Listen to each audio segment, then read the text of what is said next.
Hello guys, welcome to my channel Aishu world. Hello guys, నేను పెట్టిన Ganesh Chavithi videos 2 బాగానే reach వస్తున్నాయి. అలానే చూసి వెళ్ళిపోకుండా సబ్స్క్రైబ్ చేసుకోండి. ఈ వినాయక చవితి 9 days సందర్భంగా గివ్ అవే త్వరలోనే కండక్ట్ చేద్దాం అనుకుంటున్నాం. 1K సబ్స్క్రైబర్స్ వచ్చాక గివ్ అవే అందరికీ అందేలా అనౌన్స్ చేస్తా. వినాయక చవితి నవరాత్రులు వినాయకుడిని మాకు చేసిన మేలుకి ఈ 9 days ఆయన వీడియోలు కానీ షార్ట్స్ కానీ రిలీజ్ చేయాలని గట్టిగా అనుకుంటున్నా. 9 days హర్రర్ వీడియోస్ టైం ఉంటే అవి కూడా చేస్తాను. గత కొన్ని వారాలుగా మన నగరాలు, పట్టణాలు, ఊరి వీధుల్లో నడుచుకుంటూ వెళ్తే మనందరికీ ఒక అద్భుతమైన మార్పుని కనిపించింది. ఖాళీగా ఉన్న మూలాలు రంగురంగులతో ప్రకాశవంతమయ్యాయి. దేని గురించి మాట్లాడుతుంది ఐషు అనుకుంటున్నారా? సాధారణంగా ట్రాఫిక్ గణగణమంటూ ఉండే సాయంత్రం గాలి ఇప్పుడు డోలు శబ్దం మరియు గణపతి బప్ప మోరియా అనే ఉత్సవాలతో మారుమోగుతుంది.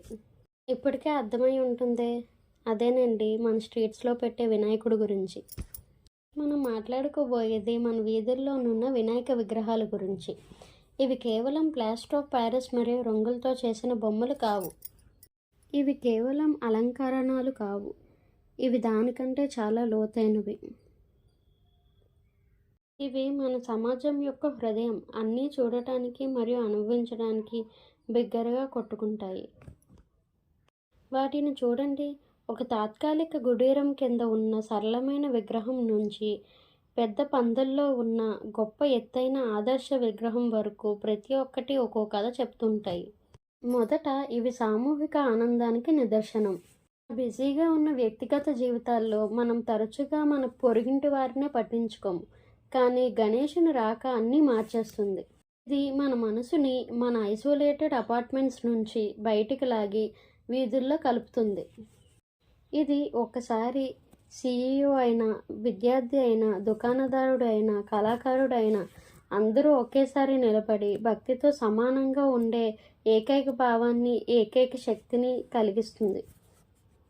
వీధి పందులు మన సామాన్య దావానంగా మారతాయి. కలవడానికి, చిరునవ్వు చిందించడానికి, ఒక లడ్డు పంచుకోవడానికి మరియు ఒక పెద్ద కుటుంబంగా జరుపుకోవడానికి ఒకే ప్రదేశం చేస్తుంది. రెండవది, ఈ విగ్రహాలు సృజనాత్మకత మరియు సందేశం యొక్క శక్తివంతమైన క్యాన్వాస్. మనం డిఫరెంట్ రూపాల్లో గణేశుని చూస్తాము, కానీ మనం అతనిని పర్యావరణవాదిగా చూస్తాము. మట్టి మరియు ప్రకృతి రంగులతో చేసిన వాడిగా చూస్తాము. కూడా అతను శాంతిని ప్రోత్సహిస్తున్నట్లు అనుకోవాలి. బాలికా బిడ్డలను రక్షిస్తున్నాడు అనుకోవాలి. మన దేశం మొత్తాన్ని ప్రకృతి వైపు నడిపిస్తున్నాడు. ఆయన విగ్రహాలు వీధి మూలన ఒక ఓపెన్ గ్యాలరీ లాంటివి. అన్నిటికీ ఉచితం. సంభాషణలు ప్రేరేపిస్తుంది మరియు ఆలోచనలు ప్రేరేపిస్తుంది. ఈ అన్నిటికంటే ముఖ్యంగా వీధుల్లో విగ్రహం అందుబాటులో ఉంటుంది. అంటే దేవుడికి మనకు దగ్గరగా ఉంటున్నట్లే. అతను గుడిగోడల వెనుక లేదా పవిత్రమైన గ్రంథాలు పేజీల్లో లేడు. అతను ఇక్కడే మన దారిలో ఉన్నాడు. అతను ఉదయం వాకింగ్కి వెళ్ళే వ్యక్తిని, హడావిడిగా ఆఫీస్కి వెళ్ళే వ్యక్తిని మరియు ఆడుకునే బిడ్డలకు అదే ఆశీర్వాదం అందిస్తాడు. దైవం దూరంగా లేడని, మన రోజువారీ జీవితంలోనే ప్రతి క్షణంలో ఉన్నాడని అతను మనకు గుర్తు చేస్తాడు. ఈ 9 రోజులు అతను వీధి మూలల్లో రక్షకుడు.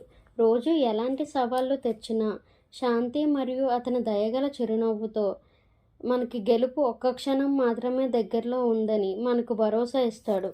అయితే ఈ గొప్ప ఆనందంతో పాటు ఒక గొప్ప బాధ్యత కూడా మన మీద ఉందండోయ్. అది ఏదో కాదు, మనం ప్లాస్టర్ ఆఫ్ ప్యారిస్ వాడకుండా మట్టి బొమ్మలు ప్రిఫర్ చేయడం. ఎందుకంటే ఆ గణేశుడు కూడా మన ప్రకృతిని కాపాడాలి అనుకుంటున్నాడు కదా. కాపాడాలంటే దానిని మనం నాశనం చేయకూడదు కదా. కాబట్టి గణేశునికి మనం కూడా హెల్ప్ చేద్దాం. మీరు మీ వీధుల్లో వెళ్ళేటప్పుడు ఏదైనా వినాయక విగ్రహం వద్ద నడుచుకుంటూ వెళ్తుంటే ఒక్క క్షణం ఆగండి. దాన్ని చూడవద్దు, అనుభవించండి. ఏకమైన సమాజం యొక్క శక్తిని అనుభవించండి. కళను మెచ్చుకోండి. కాబట్టి మనం ఈ 11 రోజులు లేదా 9 రోజులు మన వీధుల్లో కేవలం రహదారులే కాదు, అవి దేవాలయాలతో సమానం.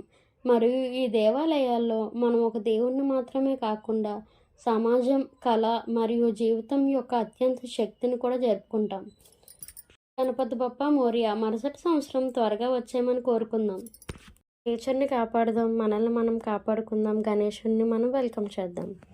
ఐషు కష్టానికి మోటివేషన్గా సబ్స్క్రైబ్ చేసుకోవచ్చు కదా. ఐషు వరల్డ్కి ఫ్యామిలీ అయిపోండి.